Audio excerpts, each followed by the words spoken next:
Case అన్యాయంగా కేతంపల్లి municipality chairman స్థానాన్ని కైవసం చేసుకోవాలని కుట్ర చేసి నా మీద నాతో పాటు మా నాయకులు 25 మంది అక్రమ కేసులు పెట్టి నన్ను ఆదిలాబాద్ జైల్లో 16 రోజుల పాటు ఉంచింది.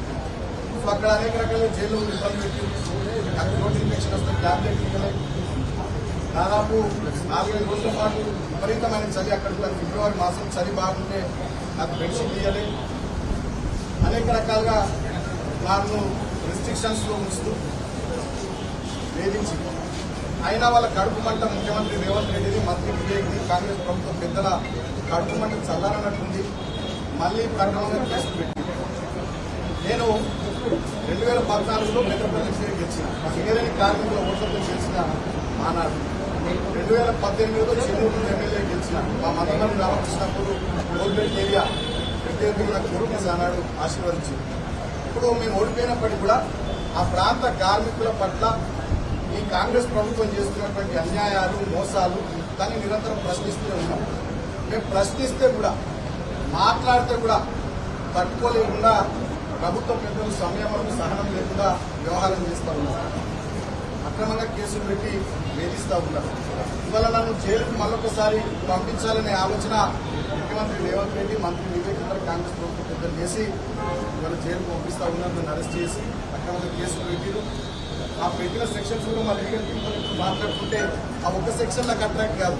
326G కానీ ఇతర అనేక సెక్షన్స్ అన్యాయంగా పెట్టిన అంటే ఏది ఉద్దేశం బాలకృష్ణ మాట్లాడుకుంటూ ప్రశ్నిస్తుంది కాబట్టి బాలకృష్ణ గుర్తు నొక్కాలి, అరెస్ట్ చేసి జైళ్లలో వేయాలి, నిర్బంధం విధించాలి, తద్వారా పైశాచిక ఆనందం పొందాలనేటటువంటి ఆలోచన కాంగ్రెస్ ప్రభుత్వం పెద్దలు నన్ను అరెస్ట్ చేసుడు, జైలు పంపించడం వీటి మీద పెట్టే శ్రద్ధ నేను ప్రభుత్వ పెద్దలు అడుగుతా ఉన్నాను. మీరేం మాట ఇచ్చింది మొన్న సింగరేణిలో కార్మికులకు వారసత్వ ఉద్యోగాలు ఇస్తున్నాం. మేము గతంలో కేసీఆర్ గారు 19 ఉద్యోగాలు ఇచ్చింది. మీరు ఇప్పుడు ఉద్యోగాలు ఇచ్చింది దృష్టి పెట్టుకుంది. జీవో 76 ద్వారా మా సింగరేణిలో ఇల్లు పట్టాలి. ఒక రామకృష్ణపూర్లోనే 3,360 కుటుంబాలకు పట్టాలు ఇచ్చింది. పట్టాలు ఇచ్చింది తీసుకెళ్ళి ఒక పట్టా కూడా ఇవ్వలేదు 3 ఏళ్లలో. ఇవాళ సింగరేణిలో 15,000 కోట్లు కుంభకోణం చేసింది. 40 లక్షల టన్నుల బొగ్గు మాయమైంది. 1600 కోట్లు విలువ. ఇవాళ సింగరేణిలో ఒక్క సంక్షేమ కార్యక్రమం అమలైతే లేదు. కొత్త మైన్స్ లేవు. అనేక కుంభకోణాలు, సోలార్ ప్లాంట్లతో కుంభకోణం, నైనింగ్ బొగ్గు ప్లాంట్ల వేలంలో కుంభకోణం, జైసల్మేర్ దగ్గర ఎక్కడో రాజస్థాన్ లో పాకిస్తాన్ బార్డర్ లో సోలార్ పవర్ ప్లాంట్ ఏర్పాటు చేస్తారు సింగరేణి. అది ఎవరికి తెలియదు. అక్కడ ఏమైతుందో ఏముందో దాంట్లో కుంభకోణం. ఇవాళ మొత్తం సింగరేణి కుంభకోణాల మయమైపోయింది. 100 గంటగా మారిపోయింది.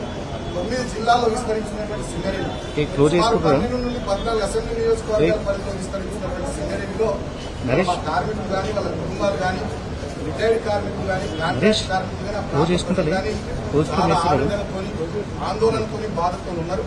ఆ ప్రాంత ప్రతినిధిగా ఆ ప్రజల తరఫున, ఆ కార్మికుల తరఫున మేము మాట్లాడుతున్నాం. మేము మాట్లాడితేనే భరించలేనటువంటి కాంగ్రెస్ ప్రభుత్వం పెద్దలు ప్రజాపాలన పేరిట ఎమర్జెన్సీ నాటి రోజులు కల్పిస్తూ ఉన్నారు.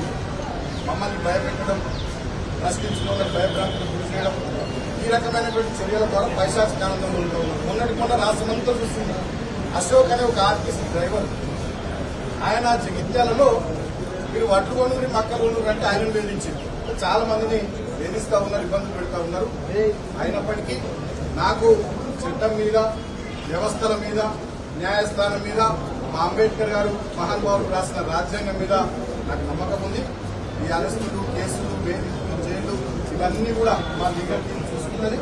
సో చట్టాన్ని గౌరవించే వ్యక్తిగా, రాజ్యాంగం పట్ల అనుభవం, దాన్ని అనుసరించేటటువంటి వ్యక్తిగా, గతంలో ఎంపీగా, ఎమ్మెల్యేగా పనిచేసిన అనుభవం ఉన్నటువంటి వ్యక్తిగా, ఒక లా అబైడింగ్ సిటిజన్ గా నేను అన్ని వ్యవస్థలకు కోఆపరేట్ చేస్తానని చెప్పి తెలియజేస్తూ, కొన్ని ఛానల్లో సుమారు పార్టీ వెళ్ళిపోయినందుకు నేను ఎక్కువలే తెలంగాణ భవన్లో మా పార్టీ యాక్టివిటీ విద్యార్థి భవన్ సంబంధించినటువంటి మెంబర్షిప్ యాప్ తయారు చేసేందుకు ఆ పనులు మేము ఇబ్బంది వేయడం మేము ఎక్కువ యాక్టివ్లే పోలే ఎందుకంటే చట్టాన్ని గౌరవించే వ్యక్తిగా పూర్తి స్థాయిలో సహకరిస్తా. నిజంగా నేను ఒకటే కోరుతా ఉన్న కాంగ్రెస్ ప్రభుత్వం పెద్దలని సరే ఇవాళ మరి ఇప్పటికీ జైలు పంపిస్తున్న రేవంత్ రెడ్డికి, మంత్రి ఇప్పటికైనా మరి కడుపుమంట సల్లార్పతి ఏంటో చూడాలి. మా మీద పెట్టే శ్రద్ధ, మా మీద చేసే ఎదురుదాడి, మా మీద కేసులు పెట్టి జైళ్లకు పంపించాలనేటటువంటి దాని మీద మీ తాపత్రయం, దాంట్లో సగమైన ఇచ్చిన 6 గ్యారంటీల మీద, 420 హామీల మీద, చేవేళ్లలో చెప్పిన SC/ST డిక్లరేషన్ మీద, కామారెడ్డిలో చెప్పిన BC డిక్లరేషన్ మీద, వరంగల్లో చెప్పిన రైతు డిక్లరేషన్ మీద, అదేవిధంగా సరూర్ నగర్ లో చెప్పిన యూత్ డిక్లరేషన్ మీద పెట్టి ప్రజలకు నాకు మంచి పనులు చేయాలి.